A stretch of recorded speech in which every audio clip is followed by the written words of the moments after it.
दोस्तों आज की वीडियो में मैं आपको दिखाने जा रहा हूँ भारत के हरियाणा राज्य के जिला भिवानी के कस्बे लोहारू के एक ऐतिहासिक किले को, जिसे कहा जाता है लोहारू का किला। अपने ज़माने के इस सुंदर व भव्य किले में आपको मुगलकालीन, राजपूताना व मुस्लिम वास्तुकला देखने को मिल जाएगी।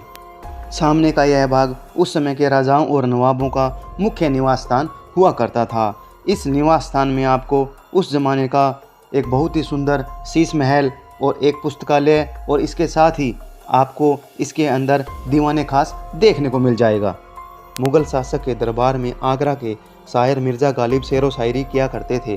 नवाब इलाही बख्श खान ने अपनी पुत्री उमराव बेगम का निकाह मिर्ज़ा गालिब से करके मिर्ज़ा गालिब को अपनी हवेली दहेज के रूप में देकर लोहारू लौट आए। और यहाँ इस दीवार के साथ ही लगते हुए यहाँ इस हिस्से को अगर हम गौर से देखते हैं तो हमें एक गुफा दिखाई देती है। किले के बिल्कुल अंदरूनी भाग में बनी इन सीढ़ियों के माध्यम से जैसे ही हम इसकी छत पर पहुंचते हैं तो हमें सामने दिखाई देता है एक कक्ष जो बना हुआ है एक बुर्ज के बिल्कुल अंदर। और अंदर जाने के बाद में हम इस कक्ष को देखते हैं तो हमें इसमें छोटे छोटे झरोखे दिखाई देते हैं, जिनके माध्यम से यहाँ पर सैनिक खड़े होकर किले के बाहर की हलचल पर अपनी निगाह रखते थे। नमस्कार दोस्तों, बहुत बहुत स्वागत है आपका मेरे चैनल में। लोहारू किले के इतिहास और वास्तुकला की सारी जानकारी मैं आपको इस वीडियो में देने वाला हूँ। यह किला जिला भिवानी से तकरीबन 65 किलोमीटर की दूरी पर एक छोटे से कस्बे लोहारू में स्थित है। यह किला लोहारू बस स्टैंड से मात्र 500 मीटर की दूरी पर स्वर्ण जयंती पार्क के पास कस्बे के बीचों बीच बना हुआ है। लोहारू के सामान्य बस स्टैंड से मात्र 10 मिनट पैदल चलकर आप इस किले में आसानी से पहुंच सकते हैं। इस किले की चार दीवारी के पूर्वी व पश्चिमी भाग में बने दो प्रवेश द्वारों में से किसी भी प्रवेश द्वार का प्रयोग करके किले के अंदर प्रवेश किया जा सकता है। मैं आपको पूर्वी द्वार से किले के अंदर लेकर जाने वाला हूँ। पूर्वी द्वार को छोड़कर आगे के आपको दो अन्य द्वार पार करने होंगे, यानी किले के मुख्य भाग में जाने के लिए कुल 3 द्वार पार करने होंगे। पूर्वी द्वार कभी काफ़ी ऊंचा और भव्य हुआ करता था। वर्तमान में इसमें मिट्टी से भर्ती की हुई है। अंदर से पान के उल्टे पत्ते की आकृति में बना यह द्वार काफ़ी बड़ा, भव्य और सुंदर बनाया गया था। छत बनाने के लिए लकड़ी और ईंटों का प्रयोग किया गया था। केवल बाहरी भाग में मरम्मत करवाई गई है, परंतु अंदर का भाग देख रेख के अभाव में काफ़ी जर्जर दिखाई दे रहा है। लो भाई साहब अपना सब्सक्राइबर है तो एक अपने को यहाँ सब्सक्राइबर मिल गया। हेलो भाई, क्या नाम है? आशीष। आशीष है, यहीं के रहने वाले हो? हाँ। दोस्तों अब हम दूसरे द्वार पर पहुंच गए हैं। इस जगह पर कभी इसका दूसरा द्वार हुआ करता था, जिसका आज मलबा बिखरा पड़ा है। दूसरे द्वार के पास सैनिकों के निवास करने के लिए कमरे बने हुए थे। यहाँ सैनिक दूसरे द्वार की सुरक्षा में तैनात किए जाते थे, लेकिन द्वार के आसपास का पूरा हिस्सा खंडर में तब्दील हो गया है। दूसरे द्वार से हमें दिखाई दे रहा है इस किले में प्रवेश करने का अंतिम यानी तीसरा द्वार। इसे उस ज़माने में तोरण द्वार कहा जाता था। तोरण द्वार के दोनों तरफ के स्तंभ काफ़ी सुंदर और भव्य बनाए गए थे। जिस किले के तोरण द्वार इतने भव्य है तो किला कितना भव्य रहा होगा।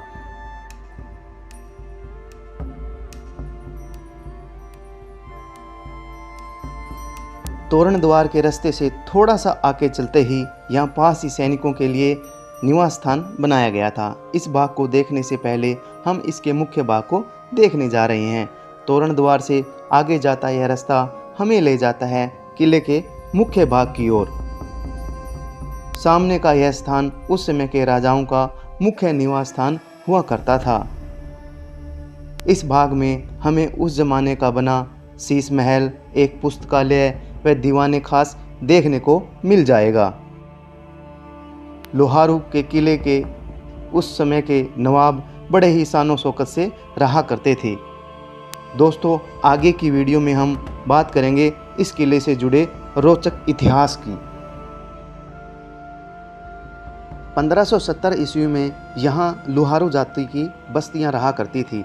ये लोग जयपुर के राजा की टकसौल में सिक्के बनाने का काम करते थे। लोहारों की बस्ती के नाम पर इस क्षेत्र का नाम लोहारू पड़ा। अब हम बात करते हैं इस किले के इतिहास की। राजस्थान के ठाकुर राव शेखा ने शेखावाटी को बसाया और उसे 33 ठिकानों में बांट दिया था, जिसमें 33वां ठिकाना लोहारू था। कुछ इतिहासकारों के मुताबिक इसका निर्माण ठाकुर अर्जुन सिंह ने 1570 ईस्वी में करवाया था। वहीं कुछ का कहना है कि इसका निर्माण राव नरहर ने करवाया था। पाकिस्तान के अखबार डॉन के अनुसार लोहारू को सन 1803 ईस्वी में एक स्वतंत्र रियासत का दर्जा मिला था। 1803 ईस्वी में अंग्रेजों और मराठाओं के मध्य युद्ध हुआ। अंग्रेजों की जीत हुई और हरियाणा का सारा एरिया अंग्रेजों के अधीन हो गया, जिसे अंग्रेजों ने बहादुरगढ़, झज्जर, पटौदी, जींद, लोहारू जैसी छोटी छोटी रियासतों में बांट दिया ताकि वे इस पर अच्छे से कमान रख सके। अंग्रेज मराठा युद्ध में अहमद बख्श खान की वफादारी को देखकर लॉर्ड लेक के कहने पर अलवर के राजा ठाकुर बख्तावर सिंह ने लोहारू रियासत को अहमद बख्श खान को सौंप दिया। इन्होंने मिट्टी से बने कच्चे किले को पक्के किले में तब्दील करवा दिया, किले को एक नया रूप दिया। अहमद बख्श खान ने 1806 से 1827 ईस्वी में अपनी मृत्यु तक शासन किया। अहमद बख्श खान की मृत्यु के पश्चात उनका बड़ा बेटा शमसुद्दीन गद्दी पर बैठा। तो आपको मेरे पीछे की दीवार पर नाम वगैरह लिखे हुए दिखाई दे रहे होंगे। बहुत से लोग यहाँ पर इस उजड़ी हुई रियासत में अपने नाम वगैरह लिखकर यहाँ अमर होना चाहते हैं। यदि आप इस किले को ध्यान से देखेंगे तो इस किले की वास्तुकला में आपको 3 अलग अलग शैलियाँ दिखाई देंगी, जिनमें मुगल कालीन, राजपूताना कालीन और मुस्लिम कालीन शैलियाँ का मिश्रण रूप है। और आपको यहाँ बने हुए सामने के जो खंभे हैं ये भी 5 अलग अलग प्रकार के दिखाई देंगे और इसमें ऊपर बनी हुई छतों के डिज़ाइन भी आपको अलग अलग शैली के निर्मित दिखाई देंगे, जिनमें 5 से 6 प्रकार की इस किले में छत अलग अलग तरह से बनाई गई है।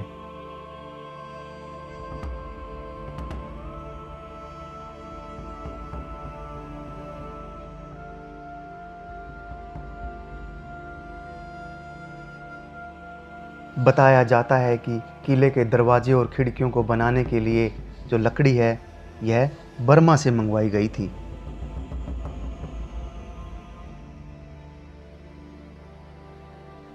भीतर की तरफ बना यह विक्टोरियन हॉल उस समय मीटिंग हॉल हुआ करता था। इस हॉल में फैसले लेकर हुक्म दिया जाता था और शासन चलाया जाता था। हॉल को मुस्लिम आर्किटेक्ट लुक दिया गया है। ये ऊंची और बड़ी दीवारें ही शेष बची है उस जमाने की कहानी बयां करने के लिए।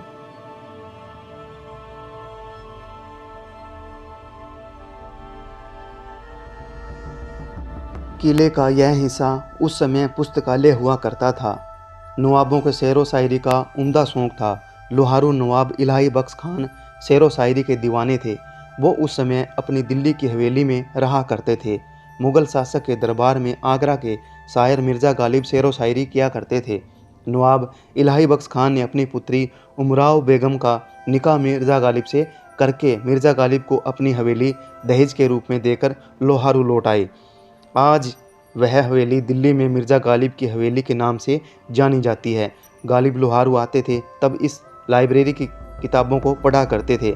आज़ादी के बाद लोहारू के अंतिम नवाब ने इस पुस्तकालय की पुस्तकों को रामपुरा की रज़ा लाइब्रेरी को भेंट कर दिया, जहां आज भी तकरीबन 3000 किताबें लोहारू सेक्शन में रखी हुई है। किले का यह हिस्सा उस समय दीवाने खास के नाम से जाना जाता था और यहाँ पर आने वाले उन खास मेहमानों का शाही स्वागत किया जाता था और यहाँ पर शाही लोगों का आना जाना हुआ करता था। यह है इस किले में बनाया गया शीश महल। रंग बिरंगे कांच से सजा यह शीश महल उस समय इस किले का सौंदर्य हुआ करता था। मसाल की थोड़ी सी रोशनी पाकर यह चांदनी रात सा चमक उठता था। आज की तारीख में देख रेख के अभाव में चांदनी रात पर ग्रहण सा लग गया है।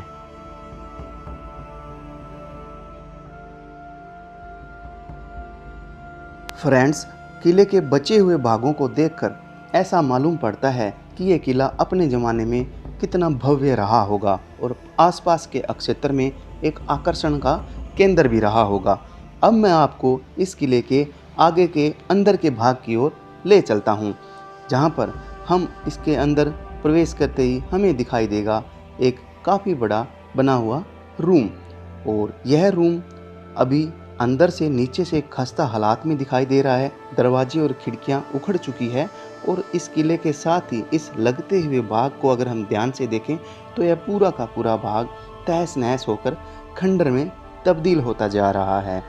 और इस भाग से हम आगे जैसे ही बढ़ते हैं तो आगे बढ़ते बढ़ते हमें एक टूटा हुआ यह इस प्रकार का एक छोटा सा रूम दिखाई देगा। और इसके साथ ही लगती हुई इन दीवारों से हम जैसे ही आगे बढ़ते हैं तो इन दीवारों को ध्यान से देखने पर यहाँ हमें लगेगा कि इन मिट्टी के नुमा कुछ बर्तनों से इस दीवारों को चुनवाया गया है, या किस उद्देश्य से चुनवाया गया है हमें नहीं पता।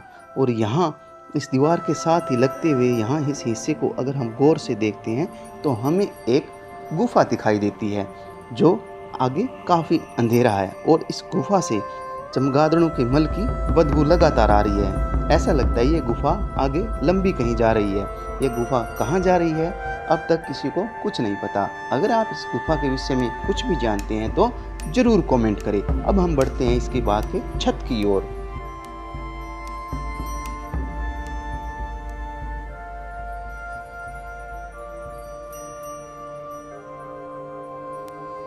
सीढ़ियों से होते हुए जैसे ही किले की दूसरी मंजिल पर आगे पहुंचते हैं तो हमें इस किले के चारों कोनों पर बने एक जैसे बुर्जों में से एक बुर्ज का अंदर का भाग दिखाई दे रहा है।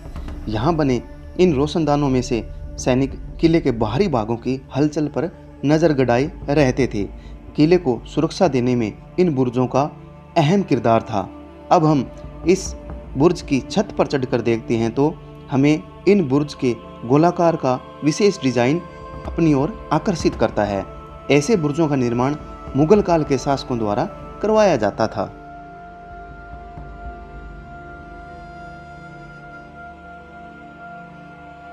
यह हिस्सा भी काफ़ी जर्जर हालात में दिखाई दे रहा है। छत टूट चुकी है, साथ लगती दीवारें से आगे बढ़ना खतरे से खाली नहीं है। जैसे तैसे हम आगे पहुंचने में कामयाब हो जाते हैं तो हमें एक और टूटी हुई छत दिखाई दे रही है। किले के ज़्यादातर भागों की छतें ढह चुकी है और जो छतें बची हुई है वो कब ढह जाए किसी को कुछ मालूम नहीं। दोस्तों, खंडर किलों का ऐसा हाल हमें सोचने पर मजबूर कर देता है कि आगे बढ़े या ना बढ़े। नहीं, आगे बिल्कुल भी नहीं जाना चाहिए। यहाँ आगे छत के ऊपर जाने के लिए कई भागों में सीढ़ियाँ बनाई गई थी। ज़्यादातर सीढ़ियाँ भी ढह चुकी है। ऊपर छत पर चढ़ने के लिए टूटी दीवारों को फांदकर आगे जाना पड़ता है। ऊपर से यह भाग काफ़ी कमज़ोर हो चुका है। इसकी हालात देखकर यह लगता है कि कुछ साल और इसका यही हाल रहा तो यह पूरा किला कब खंडर में तब्दील हो जाए यह कोई नहीं जानता। यदि सरकार ने समय रहते इस किले का पुनर्निर्माण करवाया होता और आर्कोलॉजिकल सर्वे ऑफ इंडिया ने इस किले को अपने अंडर ले लिया होता तो किले के ऐसे हालात कभी नहीं बनते। किले की ऐसी खस्ता हालात को देखते हुए यहाँ नामात्र ही पर्यटक पहुँच पाते हैं। अब हम आगे गौर फरमाते हैं लोहारू रियासत के दूसरे नवाब शमसुद्दीन अहमद खान के किस्से पर, जो गलती कर बैठते हैं एक सुंदर लड़की वजीर खानम से दिल लगाने की। प्यार करना कोई गुनाह तो नहीं, पर तब तक जब तक जमाने को खबर ना लगे। दोनों का प्यार परवान चढ़ा, परंतु किस्मत को कुछ और ही मंजूर था। उस समय का अंग्रेज अफसर विलियम फ्रेजर भी वजीर खानम से दिल लगाने की गलती कर बैठा। विलियम फ्रेजर की यह बात शमसुद्दीन को नागुजार लगी और इसका अंजाम विलियम फ्रेजर के कत्ल के रूप में उभर कर सामने आया। कुछ समय पश्चात अंग्रेजी कोर्ट में यह साबित कर दिया गया कि फ्रेजर का कत्ल नवाब शमसुद्दीन अहमद खान ने करवाया है। फिर सबके सामने शमसुद्दीन को फांसी दे दी गई और इस तरह लोहारू रियासत पर एक दाग लग गया। नवाब शमसुद्दीन अहमद खान और वजीर खानम का एक बेटा था जिसका नाम था दाग दहलवी, जो आगे जाकर लोहारू रियासत के नवाब बने। दाग दहलवी अपने ज़माने के एक उम्दा शायर भी रहे हैं। किले की लाइब्रेरी की पुस्तकों को मिर्ज़ा गालिब के साथ दाग दहलवी भी पढ़ा करते थे। फ्रेंड्स, किले की दीवारों पर उस ज़माने में चूने का प्लास्टर चढ़ाया गया था। लगातार धूप व बारिश की मार से धुल सा गया है। किले का यह भाग रसोई घर होता था जहां नवाबों के लिए शाही पकवान परोसे जाते थे। साथ में बने इन कमरों में मेहमानों को बैठाया जाता था। यदि आपको याद है तो इस भाग से ही हमने अंदर प्रवेश किया था और अब मैं यहीं इसी भाग से ही आपको आगे ले चलता हूँ ताकि किले का बचा हुआ हिस्सा भी आपको अच्छे से दिखा सकूँ। लोहारू के अगले नवाब रहे सर अमरुद्दीन अहमद खान मुस्लिम पॉलिसी के अच्छे ज्ञाता थे, जिनसे अंग्रेज अफसर मुस्लिम पॉलिसी पर राय मशवरा करने आते थे। उनकी इसी खासियत के कारण अंग्रेजों ने उन्हें सर की उपाधि से नवाजा था। ब्रिटिश आला कमान ने लोहारू को 9 गन सैल्यूट का दर्जा भी दे दिया था। लोहारू नवाब की शोहरत को इस बात से भी आंका जा सकता है कि उस वक्त भी नवाब की अपनी हवाई पट्टी बनी हुई थी। इसके अलावा नवाब की 2 गाड़ियां भी आने जाने के लिए हुआ करती थी। तोरण द्वार से किले में आगे प्रवेश करते समय किले का यह भाग हमने देखा था, जिसे हम अब आगे अच्छे से देखते हैं। इस भाग पर यह बना पिलर कितनी मेहनत से बनाया गया होगा और जहां हम आगे की तरफ बढ़ते जा रहे हैं यह किला का भाग खंडर ही हमें दिखाई दे रहा है। और इसमें आगे बढ़ते बढ़ते हम देखते हैं कि ये 2 पिलर कभी यहाँ बनाए गए थे छत को सपोर्ट देने के लिए, जिन्हें यहाँ बाद में रेनोवेट करके यहाँ बनाया गया है। तो इस प्रकार यहाँ इस किले के भाग में हम पहले भी देख चुके हैं, जान चुके हैं अच्छे से कि यहाँ पर सेना में उच्च पद पर रहने वाले जो सैनिक थे यहाँ निवास करा करते थे। लोहारू के पहले नवाब अहमद बख्श खान ने यहाँ के कच्चे किले को पक्के ईंटों के किले में तब्दील करवाया था। उनके पश्चात यहाँ के नवाब रहे अलाउद्दीन खान ने किले का एक बार फिर से पुनर्निर्माण करवाया। इन्होंने किले में जेल, मस्जिद और जनाना घाट बनवाए थे। किले में एक तालाब का निर्माण भी इनके द्वारा करवाया गया था। किले के एक कोने पर बनाया गया यह आवास उस समय सैनिक आवास था, जिसका कुछ हिस्सा अभी भी बचा हुआ है। इस हिस्से में सैनिकों के अस्त्र शस्त्र रखे जाते थे। इसके साथ ही सैनिक यहाँ अपने निजी कार्यों को निपटाते थे। रख रखाव और सफाई न होने की वजह से यहाँ भी दुर्गंध आ रही है।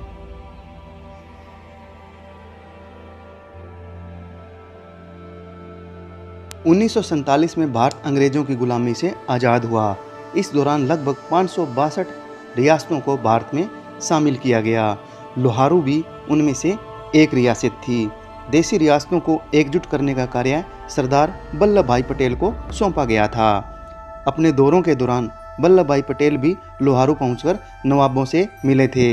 यहाँ के नवाब अपनी रियासत को बीकानेर रियासत में विलय करके राजस्थान का हिस्सा बनना चाहते थे, परंतु यहाँ की जनता उस समय पंजाब का हिस्सा बनना चाहती थी और यही हुआ। लोहारू रियासत को उस समय पंजाब रियासत से जोड़ दिया गया था।